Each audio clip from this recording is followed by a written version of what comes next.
What is up, y'all? Welcome to the Exemplar Effect, a podcast that explores the power of role models and mentors to inspire and transform our lives. I am your host, Steve Steen, and in today's episode, I'm talking to Cassie Clark. She's a writer and podcaster who has been deeply influenced by her grandfather, Papaw. Cassie shares stories about Papaw's life, his values, and the ways he taught her about love, strength, and resilience. We also explore Cassie's own journey as a writer and podcaster and how Papaw's legacy has inspired her work.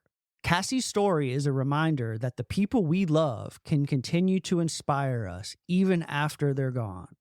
Thank you guys for checking us out. I hope you enjoy this conversation with Cassie Clark.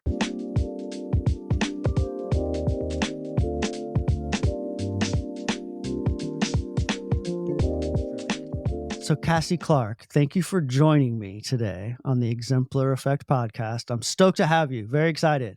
I saw a Twitter post that you put up back in January, and it was about your Papaw. And it was right as I was getting this thing off of the ground. I had just done like one or two interviews, and I'm interested in people's stories, people of the past, people who have mentored us or influenced our lives. And you said that your Papaw was the greatest man that you've ever known, perhaps the greatest one that you'll ever know. And I thought to myself, I have to know more about Papaw. I have to. So I threw you an invite, and here you are. So I guess we could just start with like, who is your Papaw? Let's go. Let's take me all the way back to the beginning, as much as you know. Let's get into it. Yeah, so my writing journey started with blogging right after my papaw died. So when my papaw died, I felt disconnected because this was exactly what you said, that he was my hero. He really, to me, the best person I have ever known in my entire life. And so I started doing genealogy research. And so I wanted to know more about his life. It really started, I just wanted to know more about Papaw. And then that led me on this whole big genealogy. I've been researching genealogy for like 20 years now, all because of Papaw. And so as I was researching genealogy, that led me into learning about North Carolina because, genealogy really is just history. And so all of a sudden I found myself, all of my family is from North Carolina. How wild is that? Like on both sides, all of my lines came to North Carolina and they all stayed here, going all the way back to the very beginning of the colony. And so that kind of sparks what I do now. But Papaw was, um, he was funny and he was charming and he was just sweet. He was a hillbilly. And so he was born in 1923 in Canton, North Carolina, to a sharecropping family. And his daddy was a whole lot older than most dads today. I mean, I think when Papaw was born, I want to believe that his daddy was in his 60s. And so my Papaw was the oldest son of the family, and he basically became the breadwinner. And so he had to quit school I won't believe he was in sixth grade when he quit. He ended up going to work. He worked for the CCCs. I don't know if everybody knows what that is. But the CCCs were a movement that were going on during the Great Depression. Sons could go and work for the government, and they built places like along Blue Ridge Parkway. Different little things that you can see up there were built by the CCCs. And this was happening all across North Carolina, all across America. The CCCs were going on, I believe. And so these young boys would go and they would work, and they got to keep a very small percentage of their money, but the rest of the money went home to their family to support their family. And so, I love that. And I believe that he worked at the Pink Beds. Don't quote me on that, but I'm pretty sure that's where he worked. After that, my papaw was a hellion. He was a real true hillbilly and he got in some trouble, but he ended up going into the military. He was in World War II. And from there, he learned about driving truck. He became a truck driver. Um, he did that until I want to say the 70s. He was in a very nasty a truck wreck. His brakes went out and he comes flying down the mountain, and he went straight through a house that is very close to where I grew up. And, he should have died, and he didn't. They told him he would never walk again, and he did. And then after that, I was born in the 80s, and him and my mama raised me until I was 8 years old. I mean, he was just, I say this all the time, but other people don't understand this. He was perfectly flawed. He wasn't a perfect person. He wasn't, he cussed, he drank, he smoked cigarettes. Like he was a hillbilly, but he was just the perfect person for me. It's funny that you mentioned a lot of this started with genealogy. I can remember when I graduated high school, my grandfather, this was in 2000. I graduated in 2000. And my grandfather, whom I wasn't very close to, it's kind of interesting. Our family kind of was close to my mother's side of the family and not so much my father's side of the family. And my grandfather got me as a graduation gift, he got me my first ebook, and it was a book on the Steen family, tracing our family all the way back to its Dutch roots. And I got this gift from him, and I'm like, "What the hell is this?" And I squawked at it, like, "What am I supposed to do with this?" And it just sat in my Google Drive for like 15, 20 years. And about 5 years ago, me and my partner started digging into it a little bit. And I'm like, holy shit, this is a gem. There's information in here that people seek out, that have to go through libraries and track down from county to county and state to state and all this stuff. And it's all right here, right in front of me in this digital copy that he got for me. And I value it so highly today at this moment. And so, it's kind of like one of those things where as we like grow old and become wiser and that sort of thing, we tend to like value those. I'm a nostalgic guy right now. I want to hear the stories. Yeah. I want to learn about that. So I just like, I'm so grateful that he did that, but I didn't recognize it for 15 or 20 years. And he's gone by the time I never got a chance to thank him for it because I didn't appreciate it, genuinely thank him because I didn't get a chance to appreciate it until I was older in life. It was like something that he left behind for me, a little gem for me to like dig into. I love that.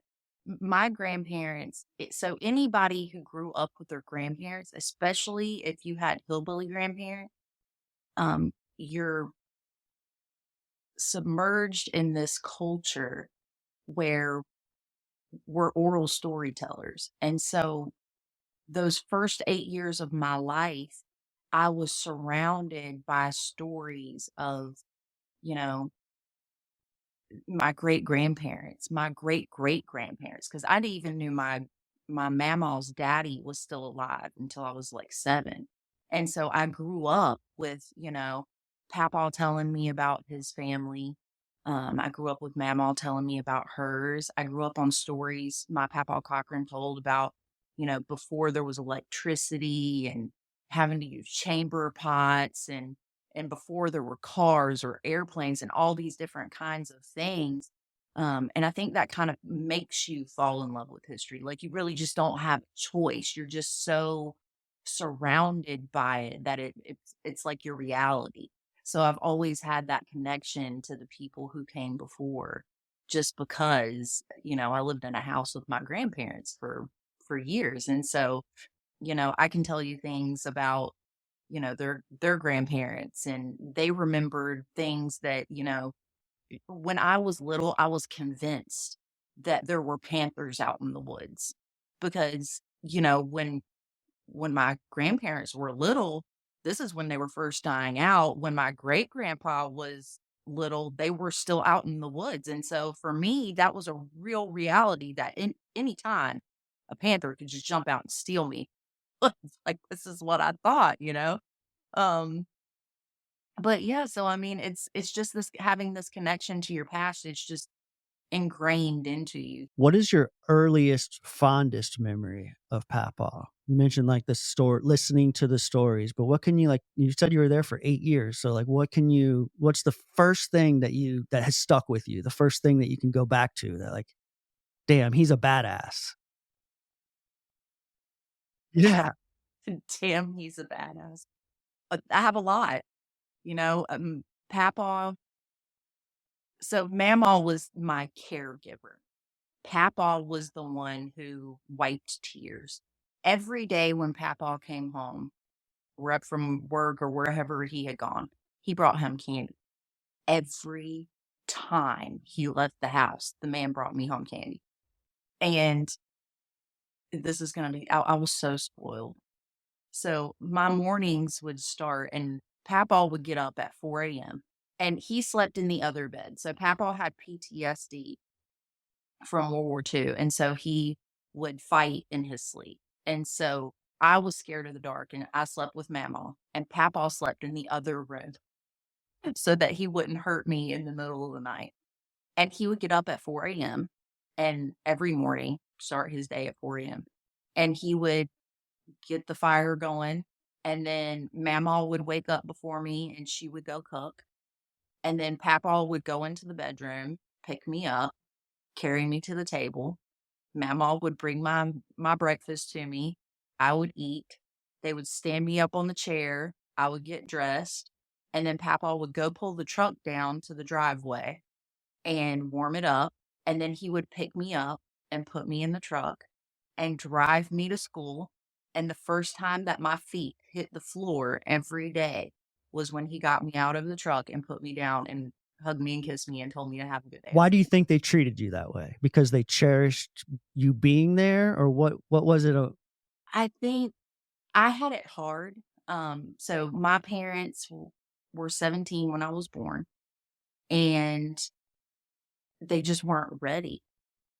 And so Mamaw and Papaw took on this role, and, you know, both of them worked when my aunts and my dad were young. Um, my Papaw was a wild child when he was young. I don't know that his kids have these same memories of Papaw, or the, because to me, he was my dad. I don't think that they have that same experience that I did, and I almost think that they were not making up for past experiences, but they were getting to do it all over again, and so they just took a Yeah. different approach than Um, me. as you grew older, right? How did that treatment change, or how did that relationship change, yours and his? Like, as you kinda grew out, say, out, because you said you left when you were 8, you went back to your folks or whatever. Yeah. Did you maintain the same sort of relationship, and how did it evolve as you kind of became a woman? So, Papaw, Yeah, you that asked for some lay it on. badass stories, I'm gonna give you some before we get. So, Papaw was, when I say he was a hillbilly, I mean, he ran moonshine when he was young. Like, back in the '50s, he ran moonshine from Swain County to Haywood County. He actually would park the car in front of the Haywood County Courthouse in Waynesville, go have lunch, and when he got back, the moonshine was gone out of the car and the cash was left in the glove box, and then he would drive back to Swain County so that he could get his cut.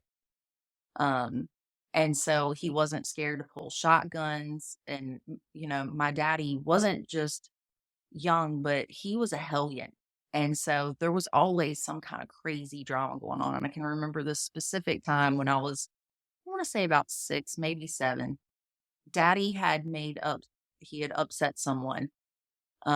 A very large man came to our door, um, and he had a chain, like a big long chain. And when I opened the door, and you got to remember, I'm little, and there's this big, huge dude with a chain looking for my daddy, and he was not being very nice to me.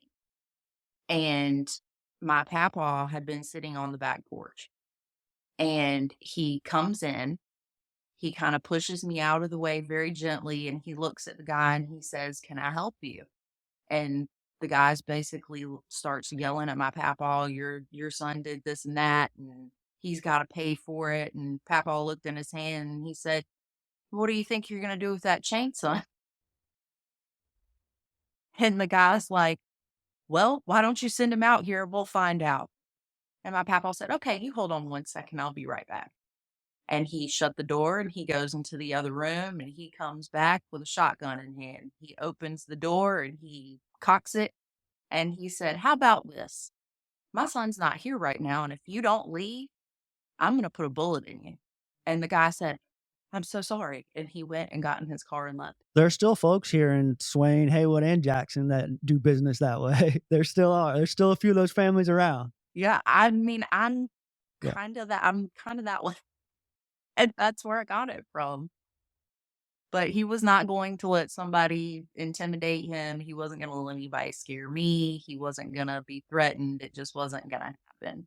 And so over the years, I mean, that relationship didn't really change. I mean, he was no longer picking me up and carrying me around, but I can remember one time my mamaw had gone to have her photos made with her daddy and her siblings. And so it was just me and Papaw, and I can't remember what happened. I think it was a big thunderstorm, and I got scared and I was crying. And so he picked me up and he took me to the door, and he was like, "Let's count the raindrops. And we're going to count the raindrops until Mamaw gets home." And so that's how he got me to stop crying. And that was the first time that I counted to 100. And I can remember that like it was yesterday because it was just so sweet. Like, this is just, the way that he was. And then as I got older and I moved away, I still came home to the mountains. I usually went home to Mamaw and Papaw. That didn't really change until I was a teenager.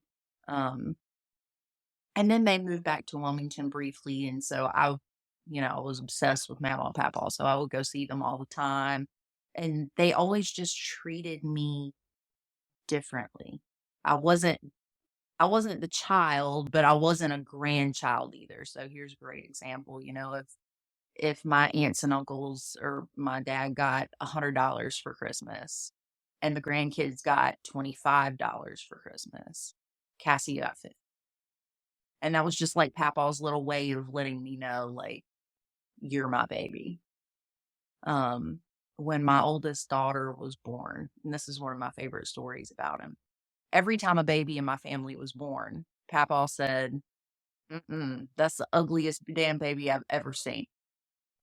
And so I was waiting for this. The first time that I brought him my oldest, I was prepared and I handed him to her and I was like, he just was like in love, like just you could see it all over his face. And I was like, "Papaw, ain't that the ugliest damn baby you've ever seen?" And he looked at me and he had tears in his eyes and he said, "Baby, nothing that came from you could ever be ugly." And I was like, I wasn't prepared for that. I cried. Still hitting you with that charm all those years later. I hear a lot of the same characteristics as I talk to different individuals about their exemplars. I hear a lot of very similar, there's a connecting of the dots, right? You said funny, charismatic, caring, strong family values, right? And there's a lot of that's missing in today's society, right? There's not a lot of people who live that way. And so one of the things that I'm curious about and I write about often is that a lost skill set or is it something that can be developed? Is it something that can be cultivated within? Like, I might not have had a Papaw in my life, but can I learn to live this way and then maybe pass that on to the next generation? Right? Is it something that can be cultivated? And if so, how?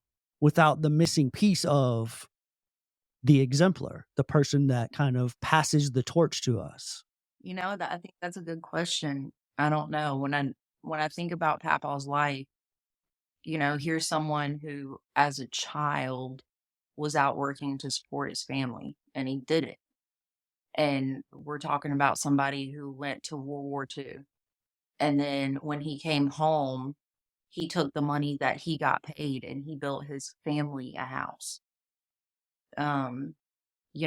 When segregation came along, my Papaw was not in line with the folks around him. My Papaw, he lived in Canton, and he had black friends, and he went and drank with them and played cards, and you know kids that my daddy and aunt went to school with bullied them because my Papaw was so anti-segregation.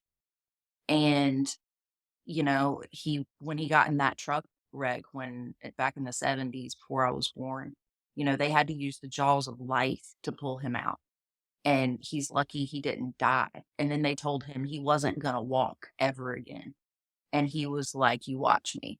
And he did. He had one leg that was literally shorter than the other. And my Papaw could run circles around others. Not only that, he could clog. He danced beautifully. He taught me to dance. And I just don't know. I don't know if that's something that life experience teaches us, or if he had an exemplar in his own life that he learned these from. So that he had this kind of determination and this kind of good character. Like he just had a good moral character. And I'm not saying that was, it's not like he wasn't doing bad things. It's just he treated other people the way they deserved to be treated. And so I feel like that I feel like that probably comes from both nature and nurture. In that era, that character that you speak of was highly valued as well, right? Around the community, we had a tight knit community, Yeah. and people were very aware of who in town carried themselves in that manner and who to stay away from, you know? But he also had a large bit of compassion. And I don't know if it was natural born compassion or if it was something that, like you mentioned, life experiences and things that he might have gone through in the war and that sort of thing. But he carried himself with that like high level of compassion. Yeah. And that's something that he had until the day he died. I remember, so he was diagnosed with colon cancer, or I believe it was colon cancer. And I was home when this happened. And my mama was losing her mind. And my daddy was down at his house and he was upset. And so I'll walk up to the house, and Papaw's sitting on the back porch. This is something that me and him have done 100 million times. And I sit down beside him, and he'd been crying, and it was so weird to me. I'd only seen Papaw cry one other time before. And I reached out and I took his hand, and we just sat there for a few minutes. And finally he looked over at me and he called me Booger. He said, "Booger, did I make you happy?" And it just blew my mind. Like it still shocks me to this day that he just found out that he probably wasn't going to live very much longer. And his thought wasn't fear. It was, did he make me happy? And to this day, if I could go back and give him just this gushing, wonderful speech, I would do it, but I was upset. And of course I told him yes, but that didn't cover it. That wasn't enough. So you have a blog, and I want to know how those experiences with him have influenced your writing. Papaw and Mamaw are 100% have influenced me. I wouldn't even have the blog and what I do now. It wouldn't exist if it wouldn't have been for Mamaw and Papaw. Mamaw and Papaw, like I said, they sat around and they told me stories. Me getting involved in genealogy is what led to me being interested in the history of North Carolina and sharing that with people. And if you read the blog, you'll notice a lot of the things that I talk about are stuff that I grew up with. Papaw would take me maybe around this time of year, maybe a little earlier. I don't know if you know what this is or not, but there's something called branch lettuce that grows wild in Western North Carolina. Okay. And so back in the Great Depression, what they would do is when this grew, everybody would go forage it. And then they would bring it home and they would make kilt lettuce out of it. And basically what it is, branch lettuce that you pour bacon grease on, and you eat it that way. And it's amazing. And these kind of kinds of experiences, they're things that other people can relate to. It's also showing a little bit of history, but it's also giving a little insight into who the people who shaped me are. And so I'm always talking about these things, whether it be ramps or finding crawdaddies in the creek or whatever. I mean, these are the things and the memories and the people who made me who I am. I don't want to leave Mamaw out of this conversation a little bit too now. So I just want to know, like, as you were kind of backtrack a little bit, it is ramp season right now. Ramps are running wild. But tell me a little bit about Mamaw, just so I can kind of see how what their dynamic was like together. You mentioned kind of how she treated you, but what was their dynamic like? Mamaw and Papaw were funny. Like they had been together for years. I think they were probably together for almost 50 years. And they went through everything good and bad that a couple can go through. And like I said, Papaw was a bit of a hellion in his younger days. And so I think he felt a little guilty like the older he got. And so he doted on Mamaw. Like it was his goal in life to make sure that Mamaw knew that she was just the end all be all. And so, he would do little things to surprise her and he would walk by in the kitchen and smack her on the rear end and he called her mama. And I think that's probably, because from when they had kids, but he called her mama. And so they were just funny. He would flirt with her. I have two stories actually that I would tell you that just cracked me up that summarized Mama and Papaw perfectly. So I often would come up and see my mom and Papaw, and I would be the one who would take them to their doctor's appointments and things because my daddy had moved to Florida. My aunts were spread all over the place. And so I would come home and I would take my mom and Papaw to go do the things that they needed to do. And I took Papaw, he had, I can't remember what kind of cancer he had going on. He had to have some kind of surgery. And so it's me, my mom, Papaw sitting in the doctor's office, and the doctor's like, okay, when do we want to schedule this appointment? I have openings around Christmas. And Papaw goes, oh no, we're not doing the surgery at Christmas. I want to have a good time. He reached over and patted my mama on the butt, and I was like, my God, that did not just happen. I mean, and Papaw was in his upper 70s when this happened. And I was like, oh, shoot me now. Yeah. So there was one. Another one, when Papaw would get irritated like most men, he would just block Mamaw out. And so we were coming I was a teenager when this one happened. We were driving from, Wilmington to the mountains. There was a hurricane on the way, and so Mamaw and Papaw wanted to be home. They didn't wanna be in the middle of the storm. So we go home, and, we're riding through Charlotte, and there is a sign that says, like, what is it? Uh, XXX girls or something. It's for a strip club.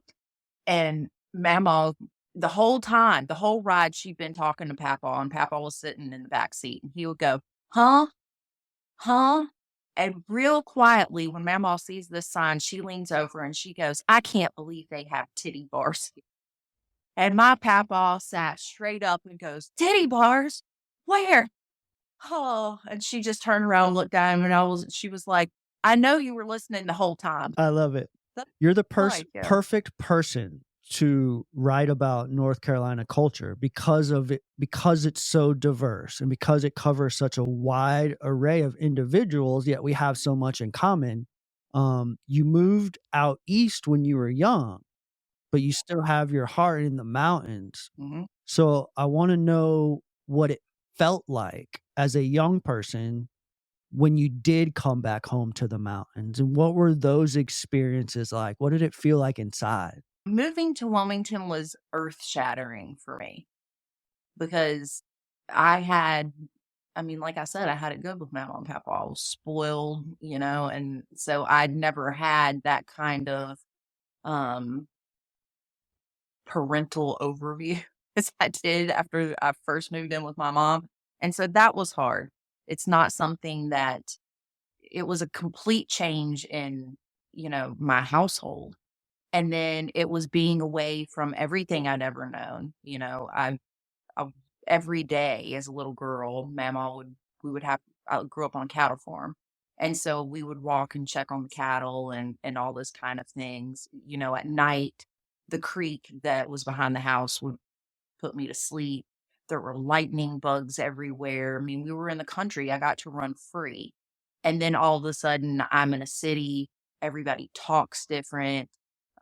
I'm completely just, I mean, it was a huge culture shock. And don't get me wrong, I spent plenty of time in Wilmington visiting, but visiting and living there, two completely different things. And so I was teased until, I mean, basically, I had a real thick Appalachian accent. My mom has videos of it, and it's so adorable. And when I look at that and I think about how bad I was teased and bullied, not only by kids, but by teachers who wanted me to change, um, yeah, it was heartbreaking. I mean, it took a long time for me to become a beach girl, you know?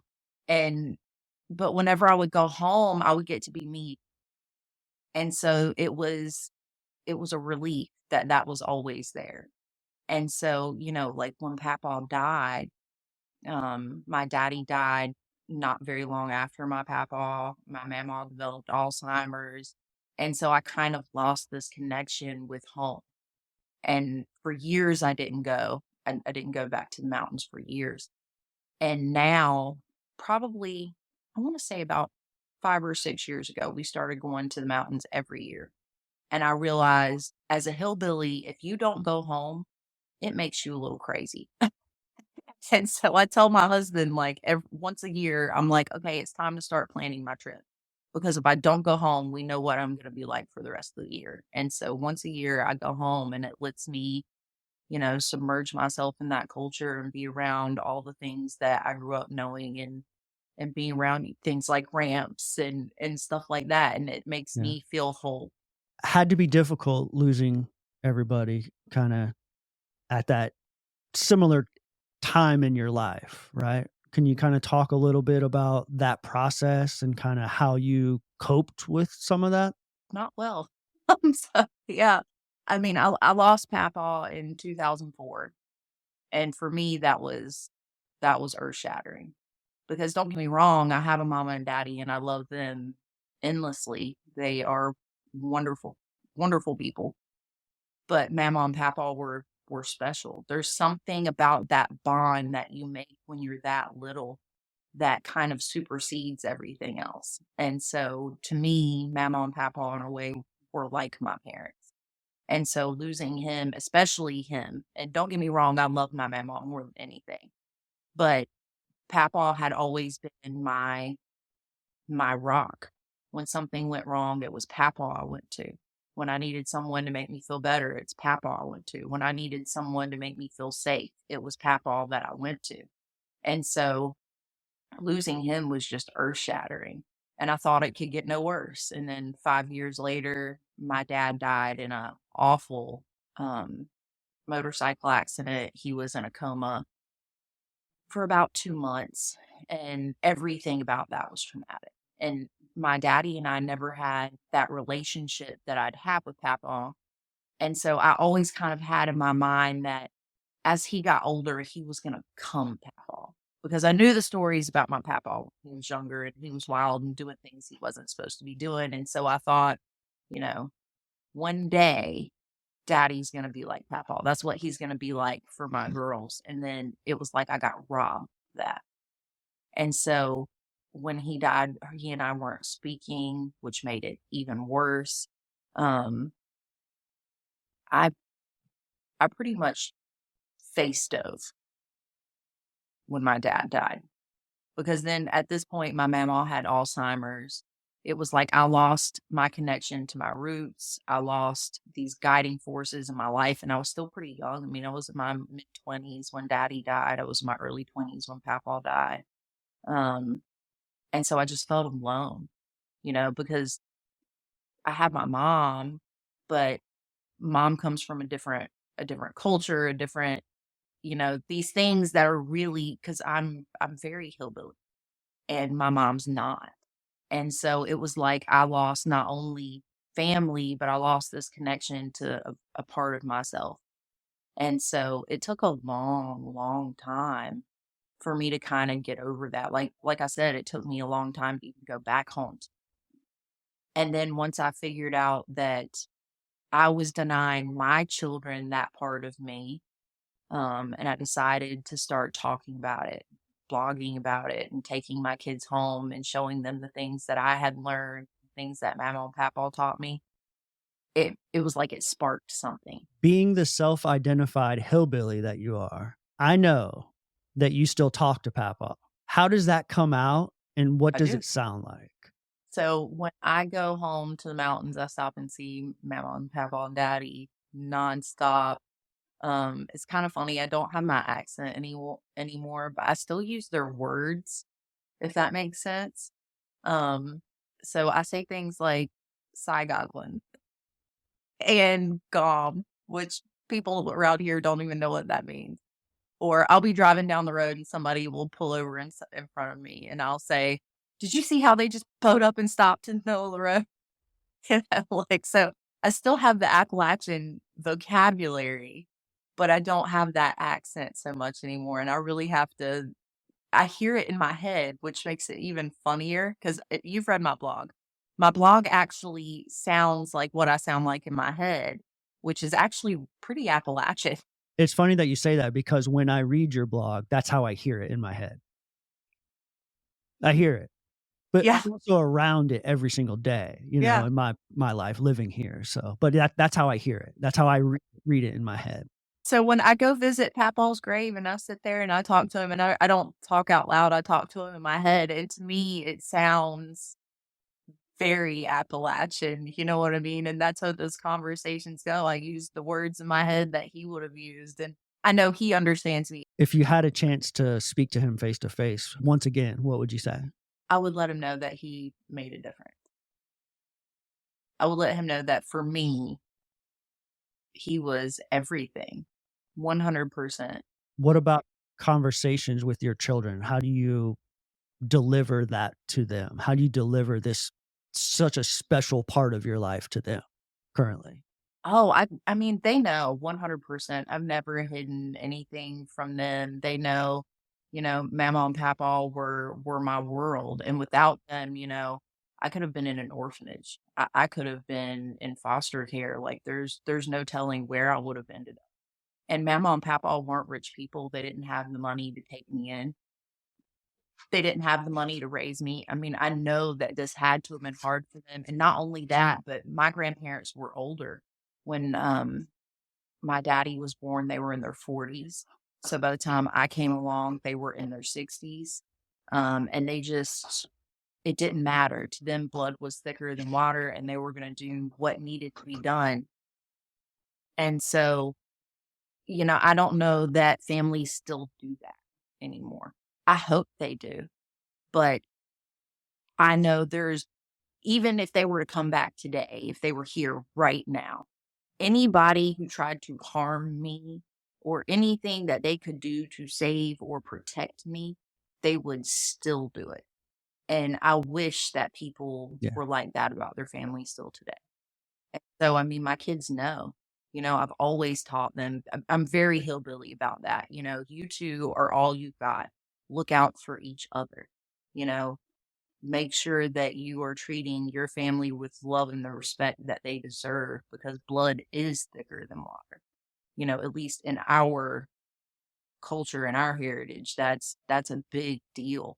And so I've drilled that into their heads, and to me that's something that's 100% came from Papaw. That's what he taught me. So I try to make sure that they have that connection. I make sure that they see photos. I make sure that I tell them stories, the funny ones, the good, the bad, the ones that make me Yeah. cry. I won't take up too much more of your time. We're going to keep this baby right on schedule, but we're going to end it with a Right. borderline controversial topic in the state of North Carolina. Something that I haven't seen you Okay. write much about. I could have missed it, but I don't know where you stand. So big weekend coming up. The ACC tournament is winding down. March Madness is on the horizon. Looks like it's going to be Duke and North Carolina on Saturday for the ACC championship. Where do we stand? Carolina all the way. I am not cheering for the University of New Jersey at Durham. It is not happening. But having said that, I support all North Carolina teams. I really am. I'm not like a big, huge sports fan. I love App State just because, App State, right? But yeah, I don't really get into all that kind of thing, but I am not a Duke fan. I'll cheer for them if they're playing somebody out of state, but if they're playing somebody in the state, it's always the Yes. other Thank team. you. Thank you so much. I dig that. I dig that a lot. We support Western here locally. We buy season tickets to the baseball Yeah. every single year, and we go to a handful of games. We try to support just the local university as much as we can because we feel like they don't get as much love out here as some of those big boys, you know? When I was little, most people in Western North Carolina cheered for Tennessee.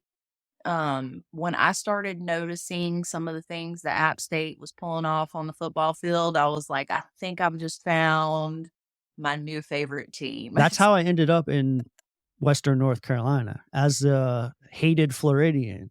My grandparents were from here. And as a young man, my grandfather would always tell me, when you get to college, when you get to turn 18 and you graduate high school, I was a basketball player in high school. He's like, you can come and play ball at Western and you can live with us. And I got the dream was always to kind of have that type of relationship that you did with your papa, kind of at a later age in life. And about a month before I was to graduate from high school, he passed away of a heart attack. And he didn't get to see the graduation. I pretty much gave up on life because of it. Like, what's the point in all of this if something that's so special to me can just be snatched like that? And that's when my life kind of like shifted in a Papaw at his early days kind of thing. So that was always my dream, was to come to Western. And so as I became older and I was ready to change my life, I moved here at 30 years old. That was 10 years ago because of him and because of, like, hey, wait a second. I still can pursue my dreams. I can still do the things that we talked about as a young man. I don't have, just because he's no longer here, I don't have to leave those dreams behind. But it took, 15 or 20 years for me to realize that. I think every time now something goes wrong in my life, like right now is a great example. Nothing's going wrong, but I'm overwhelmed. I mean, I'm growing in popularity really fast. My Twitter account is constantly going off basically 24 hours a day. I have people, and these are all great things. It's just I have always kind of been in the background. And every time, like for instance, I'm going to be in the St. Patrick's Day parade in Wilmington. I announced it on Twitter. I was just letting people know, hey, go see the parade. And now I have people who want to come see me at the parade. And I'm like, I mean, I was freaked out for a couple of days, like not that I'm scared of anybody, just that's a lot to take in for somebody who's just always kind of been a wallflower. And, I got to thinking about it and I was like, what would Papaw do?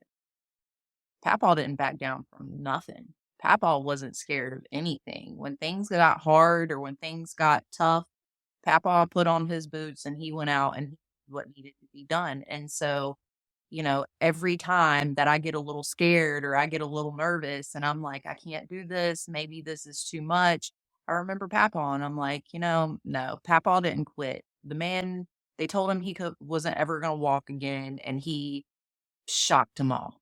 And so that's going to be me. I can do this.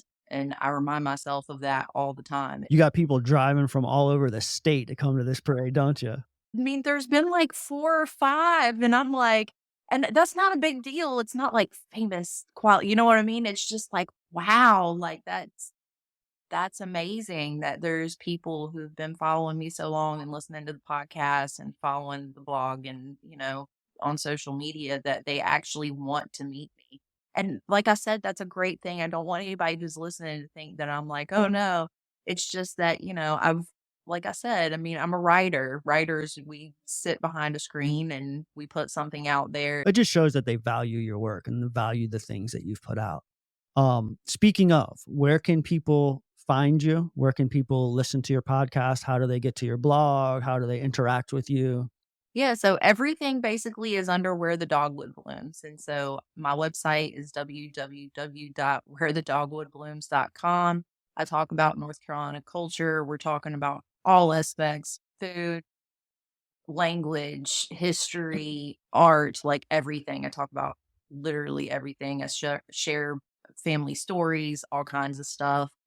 And then the podcast is also Where the Dogwood Blooms. You can find me on Spotify, Apple, and I believe I'm on most others. I think there's one or two that I'm missing, but I need to fix that. And over there, I talk to other North Carolinians about North Carolina things. And I'm on social media. You can find me on Instagram. You can find me on Twitter. I just started a TikTok. On these, you can find me either as Dogwood Blooms or Where the Dogwood Blooms. Awesome. Well, thank you so much for your time. I greatly appreciate it. And I hope that you enjoy your summer trip out here to the mountains. All right. Oh, I'm so excited. Thank you.